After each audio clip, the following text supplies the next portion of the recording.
A lot of my members are actually raising different varieties of basil plants. And I know that basils are really good companions for tomatoes. What would your worm castings do for a basil plant? Add more flavor to it. Okay. Because of the nutrients, you're going to typically you'll grow 30 to 200% faster. Probably ceramic pots, and it's probably no more than maybe a gallon pot, or it may be a little bit larger. About how much worm castings would you apply, and how often? In a gallon pot, no more than a quarter of a cup. Okay, and how often? Well, there's two ways you can do that. You can make tea from the castings and water it. Every time you water, you want to go about a tablespoon per quart of water. Okay.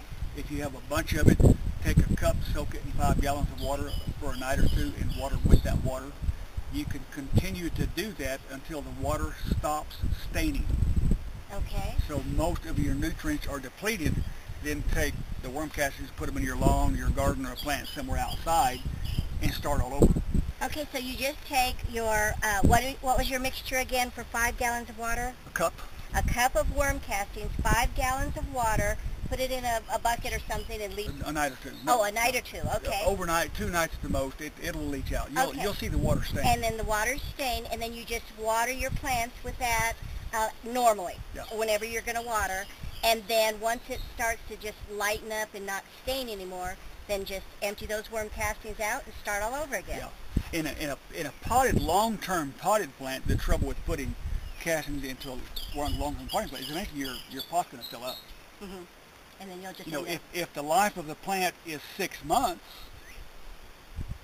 fine, put your castings directly in there. But on a long-term house plant or a long-term potted plant that's going to be there 2 or 3 years, you're better off going with the castings tea. Okay. I know with a lot of basil plants, a lot of our members, what they do is they have their basil plants for one season, and then they totally pull it out and harvest it.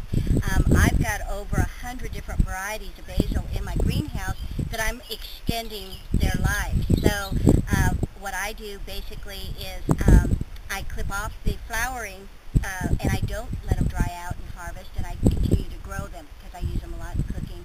And I'm in an indoor environment, so I don't have the winter, supposedly, the winter months that'll kill them off. So if you're trying to then use it for a container garden, the tea would be a lot better route to go. Probably so. Probably okay. so.